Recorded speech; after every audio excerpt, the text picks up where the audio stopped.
BBC Nepali सेवाको साँझ पखबाट विनिता दाहालको नमस्कार।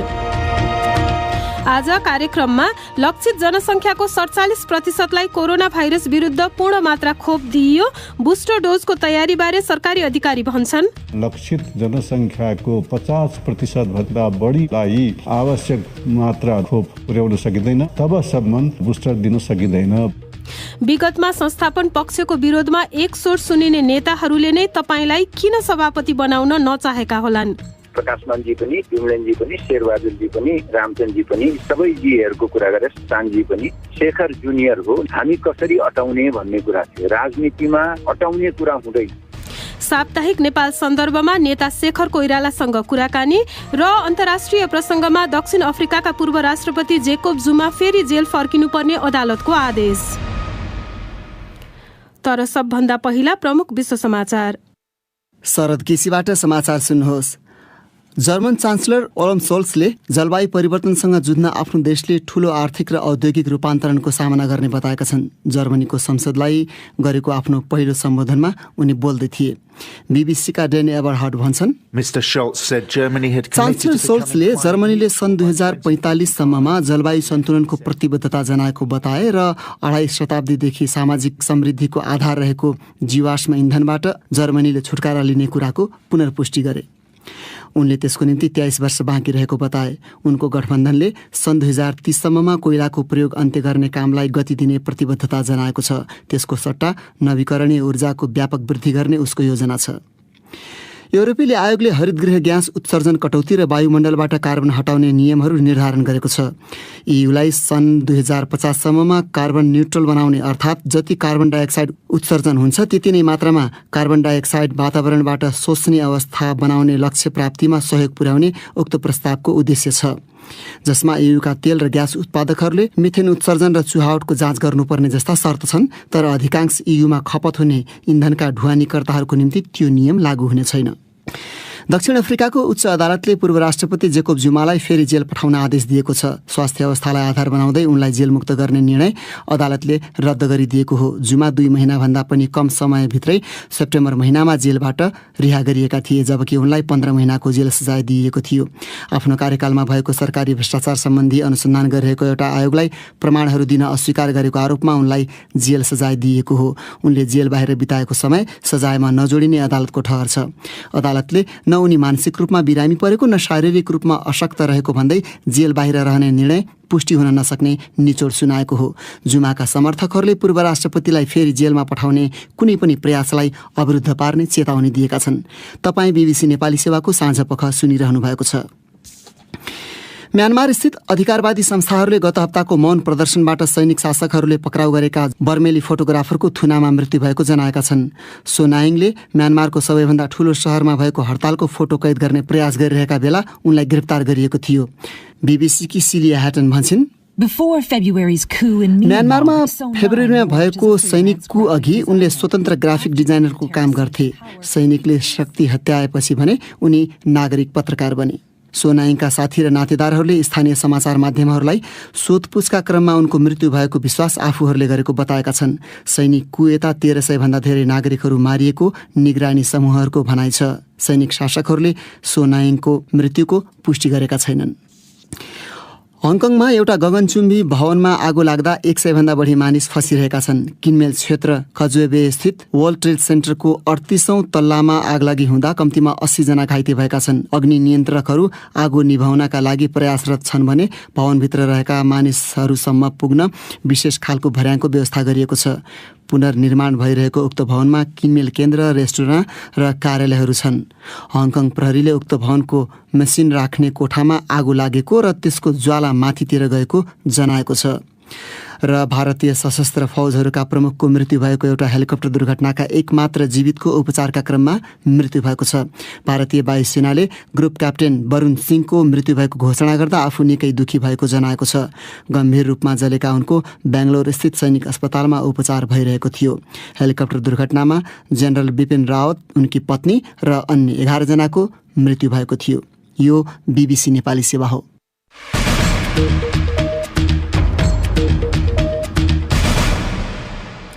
साँझपखमा तपाईलाई स्वागत छ। कोरोना भाइरस विरुद्ध नेपालमा बुस्टर डोज कहिलेबाट दिन थालिन्छ भन्ने आम चासोका बीच सरकारले लक्षित जनसंख्याको 50%ले पूर्ण मात्रा खोप नलगाई बुस्टर डोज दिन नसकिने जनाएको छ। स्वास्थ्य तथा जनसंख्या मन्त्रालयले आज गरेको कोभिड-19 को भर्चुअल प्रेस ब्रिफिङमा राष्ट्रिय खोप सल्लाहकार समितिका अध्यक्षले त्यस्तो बताएका हुन्। नेपालमा पछिल्लो 24 घण्टामा थप 280 जनामा कोरोना भाइरसको संक्रमण पुष्टि भएको छ भने 6 जनाको मृत्यु भएको मन्त्रालयले जनाएको छ। सुनौ एउटा रिपोर्ट। स्वास्थ्य तथा जनसंख्या मन्त्रालयको तथ्याङ्क अनुसार नेपालमा अहिलेसम्म लक्षित जनसंख्याको करिब 47%ले पूर्ण मात्रा खोप लगाइसकेका छन् भने 58.4%ले कम्तीमा 1 मात्रा खोप लगाएका छन्। विश्वका विभिन्न मुलुकमा कोरोना भाइरस विरुद्ध बुस्टर डोज दिने क्रम जारी छ। नेपालमा त्यसको व्यवस्था कहिलेबाट हुन्छ भन्ने धेरैको चासो रहेका बेला राष्ट्रिय खोप सल्लाहकार समितिका अध्यक्ष डाक्टर रमेशकान्त अधिकारीले बुस्टर डोज दिने सम्बन्धी समितिको निर्णयबारे भने, जबसम्म लक्षित जनसंख्याको 50% भन्दा बढी व्यक्तिहरूलाई आवश्यक मात्रा खोप पुर्याउन सकिँदैन तबसम्म बुस्टर दिन सकिँदैन भन्ने छ। तर लक्षित जनसंख्याको 47%ले पूर्ण मात्रा खोप लगाइसकेका कारण बुस्टर डोज दिनका लागि पनि त्यति टाढाको कुरा नरहेको उनले बताए। उनका अनुसार हालसम्म विश्व स्वास्थ्य संगठनले बुस्टर डोजका लागि पहिला जुन खोप लगाएको हो त्यही लगाउनु पर्ने सिफारिस गरेको छ। मन्त्रालयको तथ्याङ्क अनुसार अहिलेसम्म 3 करोड 14 लाख भन्दा बढी मात्रा खोप नेपाल आइसकेको छ भने 2 करोड 75 लाख थप खोप विभिन्न चरणमा आउने क्रममा छ। यसैबीच मन्त्रालयका प्रवक्ता डाक्टर कृष्ण प्रसाद पौडेलका अनुसार काठमाडौँ र ललितपुरमा अहिले 500 भन्दा बढी कोरोना भाइरसका सक्रिय संक्रमित छन् भने मनाङ, डोल्पा, हुम्ला र बाजुरामा संक्रमितको संख्या 0 रहेको छ। एउटा विषय संक्षेपमा। सत्तारूढ नेपाली कांग्रेसको सभापति चयन भएपछि आज सुरु भएको उपसभापति पदको मतगणना जारी रहेको केन्द्रीय निर्वाचन समितिले जनाएको छ। उक्त समितिका सचिव जगन्नाथ श्रेष्ठका अनुसार केही बेर अघिसम्म 900 मतगणना भएको थियो। आज उपसभापति र भोलि महामन्त्री त्यसपछि सहमहामन्त्री लगायत पदका लागि भएको मतदानको मतगणना हुने जनाइएको छ। यसअघि सभापति पदका लागि भएको निर्वाचनको मत परिणाममा शेरबहादुर देउबा निर्वाचित भए। पहिलो चरणको निर्वाचनबाट सभापति चयन हुन नसकेपछि दोस्रो चरणको चुनावबाट उनले अर्का उम्मेद्वार शेखर कोइरालालाई पराजित गरेर दोस्रो पटक सभापति बनेका हुन्। नेता शेखर कोइरालासँग गरिएको साप्ताहिक नेपाल सन्दर्भ तपाईँ अहिले केही बेरमा सुन्न सक्नुहुनेछ। अब पालो तपाईहरूले नै पठाउनु भएको प्रतिक्रियाको। त्यसमा मलाई साथ दिँदैछिन् साथी स्वेक्षा राउत। नेकपा एमालेको अध्यक्षमा केपी शर्मा ओली पुनः निर्वाचित भए जस्तै नेपाली कांग्रेसको सभापतिमा फेरि शेरबहादुर देउवा चुनिएका छन्। देशका 2 ठूला राजनीतिक दलको शीर्ष नेतृत्वमा नेताहरू दोहोरिएको विषयबारे तपाईको के धारणा छ भनी सामाजिक सञ्जाल फेसबुक र ट्विटरमा हामीले राखेको प्रश्नमा हामीलाई थुप्रै प्रतिक्रिया प्राप्त भएका छन्। तीमध्ये केहीलाई हामी यहाँ प्रस्तुत गर्दैछौं। प्रेम लम्सालले लेखेका छन्, देशका ठूला दलहरू एमाले र कांग्रेसको नेतृत्व चयनले प्रष्ट के देखायो भने कारण जेसुकै होस् नेपाली समाज परिवर्तनको लागि तयार छैन। 30 वर्ष पहिले हाम्रो जस्तै आर्थिक हैसियत भएका देशहरू कसरी परिवर्तन हुँदैछन् अनि हाम्रो अवस्था के छ। देशमा आमूल नीतिगत परिवर्तन गर्दै आर्थिक विकासमा छलाङ मार्नुपर्ने समयमा हामी उनै 20औं वर्षदेखि राजनीतिको नेतृत्वमा रहेका नेताहरूलाई नेतृत्व सुम्पिँदै उनैबाट सुशासन, आर्थिक विकास र समृद्धिको कामना गर्दैछौं। सुन्दर गहिरेको धारणा छ। म यति भन्छु, नेताको कुनै दोष छैन। नेतृत्वमा युवा आउनुपर्छ भनेर हामी जति चिच्चाए पनि अन्तिममा आउने आश्वासन र लोभका कारण पुरानै नेतृत्व दोहोरिएको हो। नरेन्द्र महतराको पनि समान धारणा छ। उनी लेख्छन्, यिनीहरू परीक्षण भइसकेका नेता हुन्। नेपाली राजनीतिमा अब परीक्षण नभएको नेतृत्वको खाँचो छ, जसले स्पष्ट अडान लिन सक्छ र स्पष्ट नीति तय गर्न सक्छ। कमल बडुवाल लेख्छन्, कांग्रेस र एमालेका कार्यकर्ताको दाजुमा त बरु राप्रपाका कार्यकर्ताहरू अग्रगामी देखिए। ठूला दलका महाधिवेशन प्रतिनिधिहरूले बरु नैतिकता र विवेकको पाठ राप्रपाबाट सिक्ने कि? त्यस्तै खालको धारणा देवी महराको पनि छ। प्रतिप्रश्न गर्दै उनले लेखेकी छन्, देउबा फेर्न नसक्ने कांग्रेस, ओली फेर्न नसक्ने एमालेको के कुरा गर्नु? यो भन्दा त एक कदम अगाडि पछिल्लो समय राष्ट्रिय प्रजातन्त्र पार्टी नै देखियो बरु। केबी बस्नेतलाई पुरानै अनुहार नेतृत्वमा दोहोरिनु निकै दुःखद हो भन्ने लागेको रहेछ। उनी लेख्छन्, पुरानै नेतृत्व पूर्ण पार्टीमा हावी हुनुको मतलब मुलुक परिवर्तन, विकास र समृद्धिको बाटोमा अघि बढ्ने कुरामा शङ्का उत्पन्न भएको छ। अनि रामजित चौधरीले अलि फरक धारणा राखेका छन्। उनी लेख्छन्, नेतृत्व दोहोरिँदैमा केही फरक नपर्ला, तर सोच कार्यशैली दोहोरिएमा देशले ठूलो क्षति बेहोर्नु पर्नेछ। नेतृत्वमा फेरि आउन सफल भएका नेताले सबैभन्दा पहिला आफ्नो सोच र कार्यशैली बदल्नुस्। अब एउटा खेल सम्बन्धी प्रसङ्ग छोटकरीमा। नेपाल क्रिकेट संघ क्यानले कप्तान ज्ञानेन्द्र मल्ल र उपकप्तान दिपेन्द्र सिंह ऐरीलाई हटाउँदै सन्दीप लामिछानेलाई नयाँ कप्तानमा नियुक्त गरेको छ। आज बसेको क्यानको बोर्ड बैठकले उनीहरूलाई अनुशासनको कार्यवाही स्वरूप उक्त निर्णय लिएको अधिकारीहरूले बताएका छन्। मल्ल, ऐरी, सोमपाल कामी र कमल सिंह ऐरीलाई सन् 2022 को केन्द्रीय ग्रेडबाट सुरुवाती 6 महिना सहभागी नगराउने पनि निर्णय लिएको छ। ज्ञानेन्द्र 2 वर्ष अघि नेपाली क्रिकेट टोलीको कप्तानमा नियुक्त भएका थिए। क्यानको अनुशासन उल्लङ्घन सम्बन्धी गठन गरेको छानबिन समितिले सिफारिस गरे बमोजिम खेलाडी आचार संहिता उल्लङ्घन गरेको भन्दै ज्ञानेन्द्रलाई कप्तान र दिपेन्द्रलाई उपकप्तानबाट हटाएको क्यानले जनाएको छ।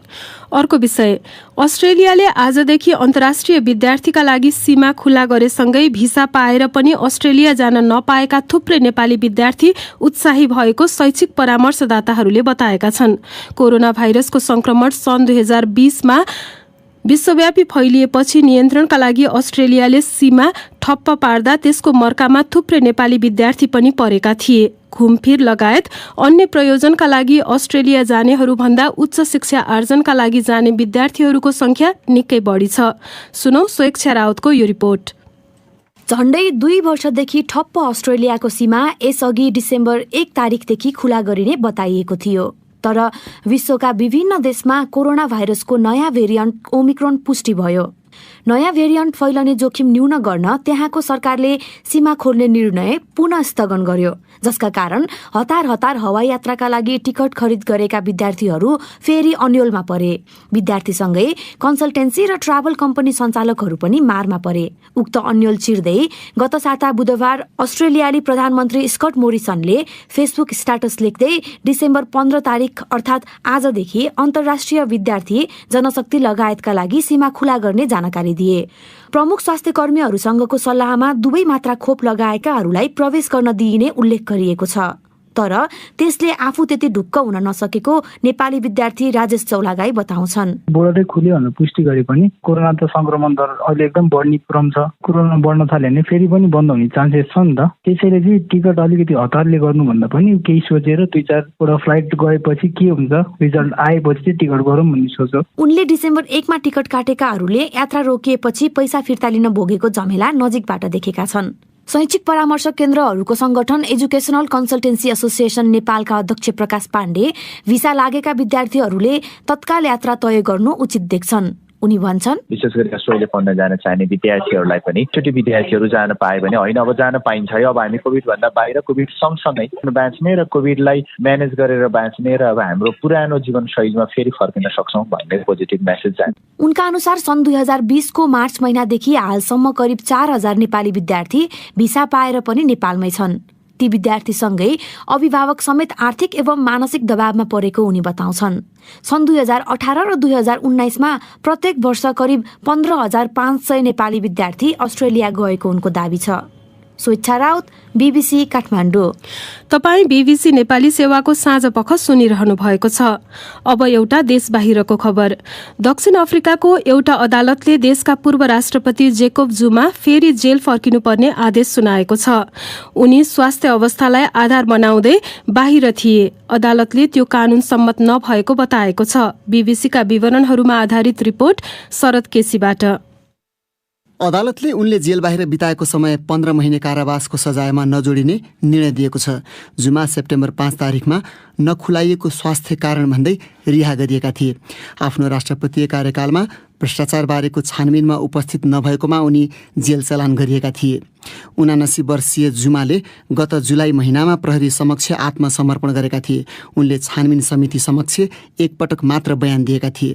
राज्य कब्जाको रूपमा लिएको सार्वजनिक सम्पत्ति हडपेको आरोप उनीमाथि छ।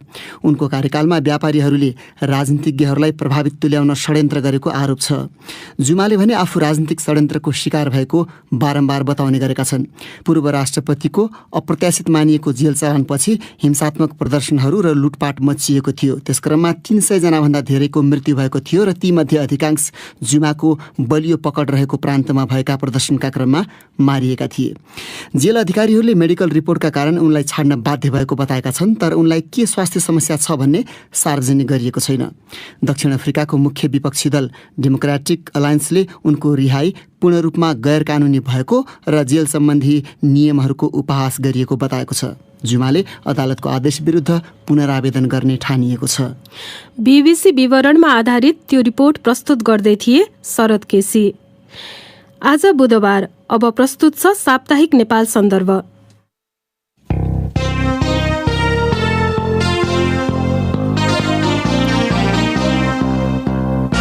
नेपाल सन्दर्भबाट शरद केसीको नमस्कार।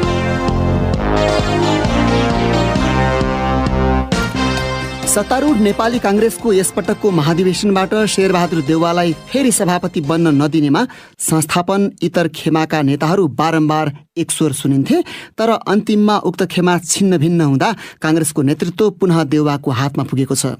उनलाई चुनौती दिएका डाक्टर शेखर कोइरालालाई एकसाथ रहने ठानिएका नेताहरूले नै साथ दिएनन्, हारे। तर कतिपयले पार्टीभित्रको संस्थापन इतर खेमाको अगुवा बनेर उनले आफ्नो राजनीतिक उचाइ बढाएको टिप्पणी गरेका छन्। कहिले मन्त्री नबनेका र पार्टी पदाधिकारीमा चुनाव नलडेका कोइरालाले एकपटकको निम्ति सभापति बन्ने घोषणा गरेका थिए। तर आज आफ्ना मतदाताहरूलाई धन्यवाद दिने कार्यक्रममा उनले राजनीतिक यात्रा फेरि नयाँ ढङ्गले सुरु गर्ने बताए। उनी नेता डाक्टर शेखर कोइरालासँग आज साप्ताहिक नेपाल सन्दर्भमा कुराकानी गरेका छौँ। सबभन्दा पहिले हामीले उनलाई सोधेका थियौँ, तपाईँलाई काङ्ग्रेसका महाधिवेशन प्रतिनिधिले किन सभापति स्वीकार गरेनन् जस्तो लाग्छ? अब यो किन स्वीकार गरेनन् भन्ने कुरा त महाधिवेशन प्रतिनिधिले नै भन्नु पर्यो होइन। मैले त मेहनत गरे हो, दुःख गरे हो, साथीभाइहरूलाई रिजाउने प्रयास गरे हो। अब किन भोट आएन? भोट कम आएको होइन, तर राम्रै भोट आएको छ। अब प्रतिस्पर्धा भएपछि जित पराजित हुन्छ, दुइटै हुन्छ। त्यसमा म हारेँ, के पऱ्यो। तपाईँमा र शेरबहादुर देउवामा भिन्नता नदेखेर ठिकै छ किन परिवर्तन गर्ने त भन्ने मानसिकताको झल्को हो कि होइन, तपाईँलाई के लाग्छ? मलाई त्यस्तो त लाग्दैन होइन। एउटा पक्ष नेपाली कङ्ग्रेसभित्र निरन्तरताको पक्ष जो शेरबाजीले लिड गर्नुहुन्छ, अर्को पक्ष परिवर्तनको पक्ष जो मैले लिड गरिरहेको छु। नेपाली कङ्ग्रेसका साथीहरूले परिवर्तनको पक्षधर हामीहरू छौँ। उनीहरूलाई भोट दिनु भएन। अब मैले त्यति मात्रै अहिले भन्न सक्छु, अरू त के भन्नु र। धेरैले अनौठो मानिराखेका छन्। तपाईँ सँगसँगै रहनुभएका रामचन्द्र पौडेलले पनि भोट हालेनन् महाधिवेशनमा। कोइराला परिवारकै शशाङ्क तपाईँको पक्षमा खुलेनन्। बहिनी सुजाता कोइराला प्रकाशमान सिंहको खेमाबाट चुनाव लडिन्। किन यस्तो भयो होला? अब किन भयो भन्ने कुरा त्यो पनि उहाँहरूलाई नै सोध्नुपर्छ। उहाँहरूलाई सोध्ने कुरा मलाई सोधिरहनु भएको छ तपाईँले होइन। तपाईँको बुझाइ? होइन, मेरो बुझाइमा अब नेपाली कङ्ग्रेसभित्रको प्रतिस्पर्धा हो। उहाँहरूलाई मलाई सपोर्ट गर्न मन लागेन होला, अर्कोलाई गर्नुभयो होला, त्यसले के फरक परेर? कतै कोइराला परिवारभित्र पनि तपाईँ बिपी कोइराला र गिरिजाप्रसाद कोइरालाको सन्तान नभएका कारण मलाई यो स्थिति आइलाग्यो भन्ने लागेको छ कि छैन? मलाई पटक्कै छैन। मैले यो सुरुदेखि भनिराखेको हो। म धेरै लेगेसीमा विश्वास गर्ने व्यक्ति पनि होइन, काममा विश्वास गर्छु, मेहनतमा विश्वास गर्ने मानिस हो। म लेगेसीबाट राजनीति गर्ने भए त किन चाहियो नेताहरू? लेगेसीबाटै गरे भइहाल्यो। तर तपाईँलाई एउटा पक्षले भन्ने कोइराला परिवारको प्रतिनिधित्व गर्ने भनेर, त्यहीँनिर फेरि तपाईँ सँगसँगै नेतृत्व परिवर्तनको मुद्दा उठाइराखेका प्रकाशमान सिंह र विमलेन्द्र निधिले अन्तिममा देउवालाई साथ दिए होइन, तपाईँको विरुद्धमा पनि चुनाव लडे। कोइराला परिवारको भएको हुनाले कतै गणेशमान सिंह र निधि परिवारको समर्थन नपाएको हो कि फेरि अर्को चोट अर्को तर्फबाट लाग्यो हो कि तपाईँलाई? होइन, एउटा कुरा कसरी हेर्नुहोस् भने प्रकाश मानजी र विमलेनजी दुईटै आदरणीय हाम्रा नेताहरू हुनुहुन्छ। त्यसमा कुनै पनि हामीहरूले दुविधा मान्नुपर्ने कुरा छैन। उहाँहरूले चुनावभन्दा पहिले मसित कुरा हुँदाखेरि पटक पटक दोस्रो राउन्डमा जो पुग्छ उसलाई सपोर्ट गर्ने भन्ने कुरा हामीहरूको भएको थियो। जोसुकै पुगोस्। प्रकाशमान सिंहले पनि भनेको हो र? प्रकाश मानजीसित पनि कुरा हुँदाखेरि यो कुरा आज होइन भने अलिक पहिलेको कुराहरू हो भएको हो। तर किन गर्नु भएन भन्नेको विश्लेषण त अहिले आजै मैले गर्न सक्दिनँ। तपाईँले केही दिनपछि मसित इन्टरभ्यू दिने भयो भने म विश्लेषण गरेर तपाईँलाई दिउँला होइन। अहिलेलाई त यति मात्रै भन्न सक्छु कि उहाँहरूले सपोर्ट गर्नु भएन। तर पनि तपाईँको दोस्रो राउन्डमा 153 भोट अधिक आएको छ मलाई। मेरो लागि त त्यो नै भिक्ट्री हो। कतै तपाईँलाई जिताउँदाखेरि काङ्ग्रेसको नेतृत्व फेरि घुमिफिरी कोइराला परिवारमै रहन्छ कि भन्ने मनोविज्ञानले उहाँहरूलाई त्यो छ भने त मलाई के भन्नु छैन होइन। एउटा कुरा नेपाली कङ्ग्रेसमा मेरो बारेमा सधैँ एउटा कुरा आइरहेको थियो के भनेदेखि नेताहरूले भन्ने कुरा प्रकाश मानजी पनि त्यो विमलेनजी पनि शेरबहादुरजी पनि रामचन्दजी पनि सबै जीहरूको कुरा गरेर शशाङ्कजी पनि शेखर जुनियर हो नम्बर 1 शेखर केन्द्रीय सदस्य मात्रै हो। हामी कसरी अटाउने भन्ने कुरा थियो। राजनीतिमा अटाउने कुरा हुँदैन। यो स्पष्ट हुनु पर्यो आज चाहिँ। तपाईँले जुन संगठनमा आफ्नो पकड देखाइराख्नु भएको थियो त्यसबाट वरिष्ठ भनिएका नेताहरूमा एक खालको ईर्ष्या जागेको? ईर्ष्या भन्दिनँ म। राजनीतिक त्रास त्यसो भए होइन। उहाँहरूलाई जुनियरको अन्डरमा हामी कसरी बस्ने भन्ने कुरा पटक पटक एकपटक होइन पटक पटक उहाँहरूले मलाई भन्नुभएको छ। म पटक पटक एउटै जवाब दिइरहेको थिएँ तपाईँहरूभन्दा जुनियरै हो म। तर राजनीतिमा जुनियर सिनियर भन्ने कुरा हुँदैन। तर रामचन्द्र पौडेलले त दुईजना तपाईँ र प्रकाशमान सिंह मिले छोडिदिन्छु त भनेकै थिए नि होइन र? होइन। मैले रामचन्द्रजीको लागि तपाईँ प्रकाश मानजीलाई सम्झाउनुहोस् सहमतिमा तपाईँ बन्नुहोस् भनेर अन्तिम उसमा मैले भनेकै हो। तर त्यही कुरा गर्दाखेरि रामचन्द्र पौडेलले के भनेका छन् भने ठिकै छ प्रकाश मानजीले मानेपछि म पनि तपाईँलाई समर्थन गर्छु भनेर अलिक कुटनीतिक कुरा गरेर कुटनीतिक कुरा गर्न जान्ने व्यक्ति पनि होइन। रामचन्दजी प्रकाशजी म शशाङ्कजी सँगै बसेर नोमिनेसन गर्नुभन्दा एक रात पहिले प्रकाश मानजी पनि हुनुहुन्छ अरू साथीहरू पनि हुनुहुन्छ वरिष्ठ साथीहरू पनि हुनुहुन्छ केन्द्रीय सदस्यज्यूहरू हुनुहुन्छ। उहाँहरूको अगाडि मैले भने रामचन्दजीलाई सहमतिमा बनाउने भने म तयार छु। तर प्रकाशजीले भन्नुभयो म छोड्दिनँ भनेर। अनि कुटनीति कहाँ आयो? यदि तपाईँलाई रामचन्द्र पौडेल लगायतले खुलेर साथ दिएको भए शशाङ्क कोइरालाले सुजाता कोइरालाले परिणाम अलिक फरक हुन सक्थ्यो भन्ने लाग्छ? अब त्यो त सम्भावनाको खेल हो राजनीति होइन। के हुन्थ्यो के हुँदैन थियो। तर आज जे परिणाम आएको छ म अत्यन्त खुसी छु। म हारेर पनि जितेको छु नम्बर 1 र मेरो राजनीतिक एजेन्डा जुन मैले उठाएको थिएँ परिवर्तन र रूपान्तरणका एजेन्डाहरू त्यो स्थापित गराइदिएँ मैले म हारेर पनि। तपाईँले त्यही सन्दर्भ जुन आफ्ना मतदातालाई धन्यवाद दिने एउटा जुन कार्यक्रम थियो त्यसमा पनि तपाईँले भन्नुभयो म तपाईँहरूको जुन माया दिनुभएको छ त्यसप्रति कृतज्ञ छु म कहिले पनि बिर्सिँदैन र मैले फेरि नयाँ ढङ्गले राजनीतिक यात्रा सुरु गर्नेछु। त्यो चाहिँ के भनेको थियो? साथीहरूलाई यो पनि हुन सक्छ नि त। अब यसले छोडिदिन्छ कि राजनीति नै गर्दैन कि हामीहरूलाई कसले अगाडि लग्छ भन्ने कुरा हुन्छ नि त। त्यसैले मैले भने परिवर्तनको जुन मैले रूपान्तरणको जुन मुद्दा उठाएको छु त्यो घर दैलोमा पुगेर म जिल्लामा पुग्छु र उहाँहरूसित सम्पर्क गर्छु भेटघाट गर्छु र मेरा जुन टिमका साथीहरू हुनुहुन्छ उहाँहरूलाई पनि म प्रेरित गर्छु तपाईँहरू पनि हिँड्नुहोस् हामीसँगै अगाडि बढौँ। 4 वर्ष त्यसरी हामी काम गऱ्यौँ भने फेरि अगाडि जान्छ। अनि त्यो भनेर तपाईँले फेरि आउँदो महाधिवेशनमा फेरि सभापति उठ्ने संकेत गर्नुभयो कि? मैले केही भनेको छैन। तपाईँहरूले आकलन लगाउनुहुन्छ भने त म केही भन्दिनँ। तपाईँलाई त्यो ऊर्जा प्राप्त भएको छ कि छैन यो जुन मत पाउनु भयो नि? होइन ऊर्जा मैले भने नि म हारेर पनि जितेको छु भनेपछि त त्यो ऊर्जा प्राप्तै होला नि त। तपाईँले अघि भन्नुभयो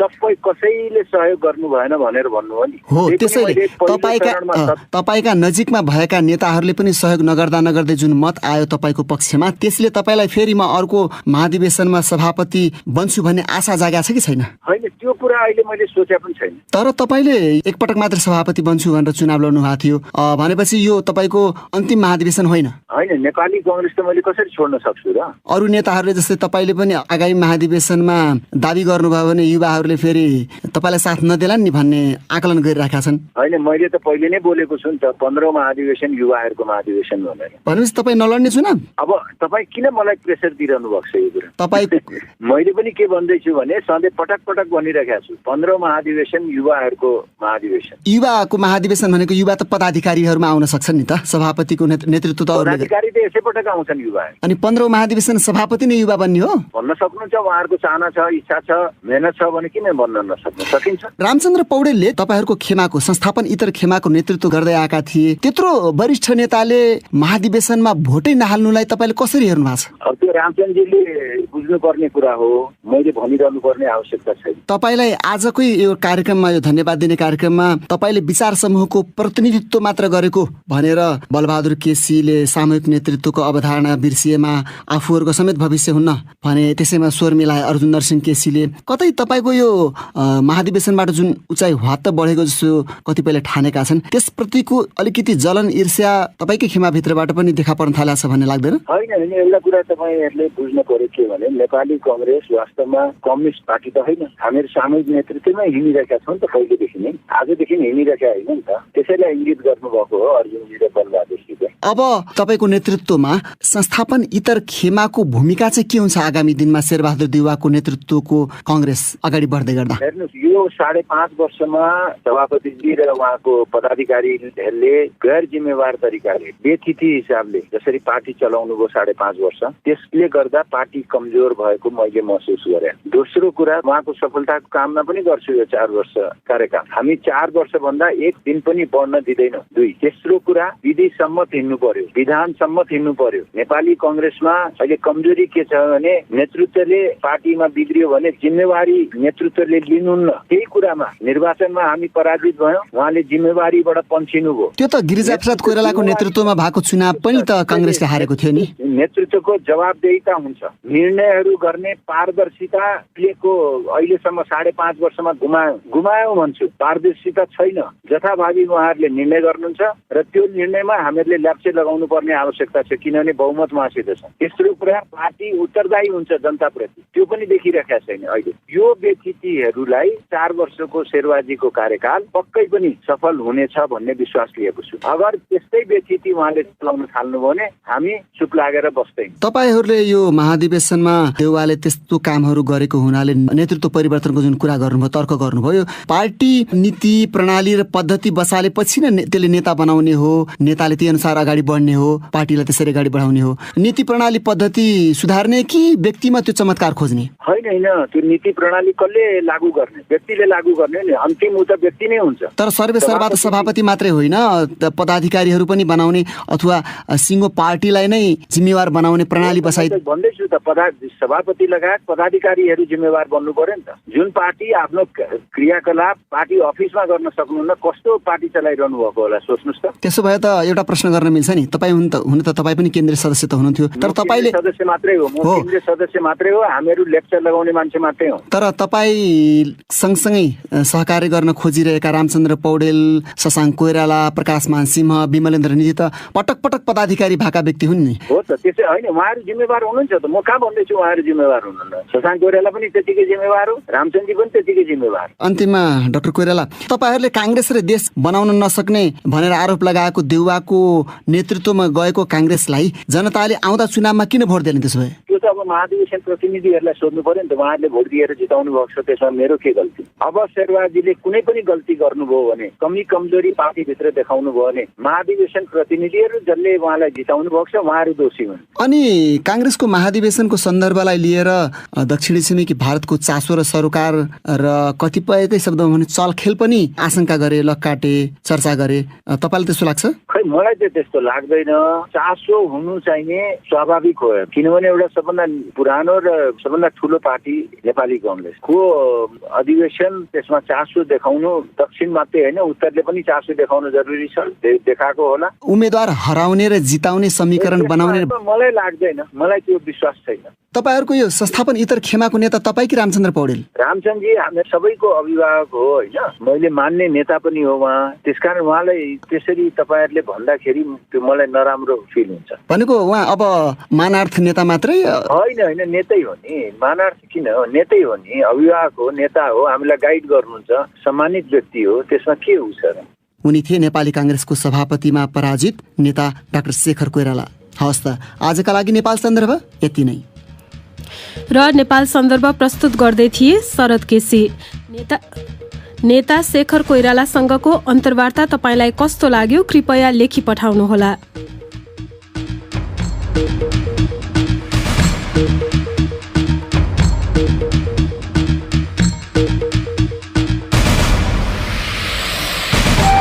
हवस् त, यसका साथै BBC नेपाली सेवाको साँझ पख यही सकिन्छ। अब हामी भोलि बिहान 7:15 बजे बिहानी पख लिएर आउनेछौँ। त्यति बेलासम्मका लागि हामी सबैलाई बिदा दिनुहोस्। नमस्कार।